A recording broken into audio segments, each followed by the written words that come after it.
السلام عليكم. في فيديو النهارده هحكي لكم حكايه غريبه جدا عن نادي مغربي لعب في الدوري الاسباني، ومش اي دوري اسباني، ده لا ليجا. الدوري اللي بيلعب فيه ريال مدريد، اللي بيلعب فيه برشلونه، اللي بيلعب فيه اتلتيكو مدريد. وهي دي حكايتنا النهارده. وبس قبل ما نبدا يا ريت تعمل لايك وشير وسبسكرايب للقناه عشان نكمل بدعمكم.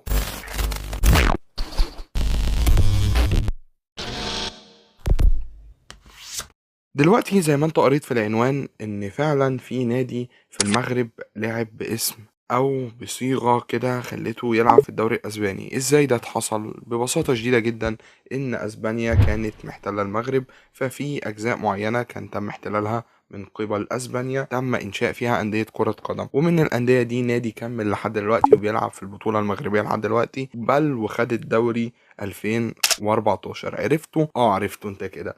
النادي هو ببساطة شديدة جدا هو النادي المغرب التطواني. نادي المغرب التطواني، أو كان كما يلقب زمان أتلتيكو تطوان. ليه كان بيقولوا عليه أتلتيكو تطوان؟ ببساطة شديدة جدا لأن نادي أتلتيكو تطوان هو نادي تم إنشاؤه من مهاجرين أسبانيين من نادي مدريد، أو من مدريد نفسها. كانوا بيشجعوا أتلتيكو مدريد، فأسسوا نادي شبه أتلتيكو مدريد وسموه اتلتيكو تطوان لان هم كانوا قاعدين في تطوان. فببساطه شديده جدا زي ما قلت لك، النادي سمي اتلتيكو تطوان لهذا السبب. حتى هم اشتهروا بلبس نفس الازياء بتاعه اتلتيكو مدريد، سواء التيشيرت الابيض المخطط باحمر التاريخي بتاعهم، او الجوارب الحمراء، او الشورت الازرق زي اتلتيكو مدريد بالظبط بلبسها التاريخي، ما غيروهوش. النادي ده النادي الوحيد الاسباني اللي فضل مكمل وبيكسب لحد ما وصل للليجا الاسباني، او الدرجه الاسباني الممتاز، اللي هو الدوري الممتاز الاسباني، او الدوري الاسباني الممتاز كما يطلق عليه. فاول ما لعبوا بناء على انهم نادي اسباني او نادي مغربي محتل من قبل اسبانيا، مش نادي اسباني بمعنى الحرف. لهذا بعد ما تم استقلالهم عن اسبانيا خدوا اسمهم تاني المغرب التطواني، مش اتلتيكو تطوان. غيروا الاسم وانفصلوا عن بعض. بقى في ناديين، نادي بيلعب في تطوان لحد دلوقتي، ونادي المغرب التطواني المعروف اللي لعب وكمل وخد الدوري في المغرب ومشهور جدا في المغرب. بس انت لو في مصر ما تعرفوش، هو بالمناسبة لعب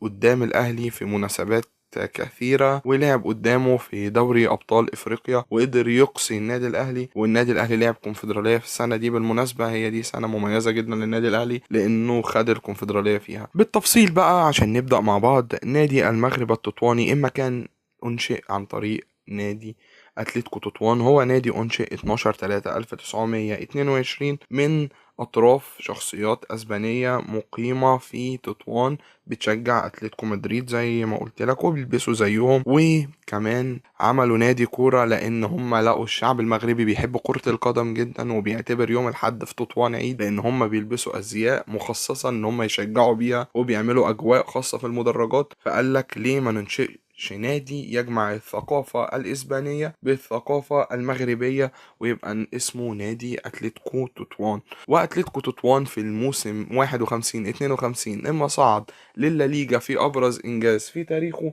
قدر يوصل لربع نهائي كأس الملك في نفس السنة، بس تم إقصاؤه عن طريق نادي برشلونة اللي قدر يكسب المسابقة كأس الملك الأسباني في نفس السنة اللي هي الكوبا ديل ري. وكمان إما لعب في الدوري، قدر للأسف هو ما قدرش يقعد في الدوري، بس قدر يتعادل مع ريال مدريد 0-0 في مباراة شهيرة جدا كل جمهور المغرب التطواني عارفها في تاريخه، وعرف ان فريقه قدر يتعادل مع نادي ريال مدريد شخصيا، زعيم اوروبا، اللي كان بعديها بكام سنة بيحتفل بأول دوري أبطال أوروبا ليه في تاريخ البطولة. فبس كده، لو حابب تعرف معلومات عن كرة القدم، تعرف فيديوهات عن كرة القدم، تعرف حاجات مهمة عن كرة القدم عموما، يا ريت تتابعنا على القناة دي وتعمل اشتراك وتكتب لنا كومنت انت بتشجع مين في المغرب. ولو انت مش مغربي قولي، هل دي اول مرة تعرف معلومات زي كده عن الكورة، ولا سمعت المعلومة دي في اي حتة تانية؟ ونتشرف بمتابعتك.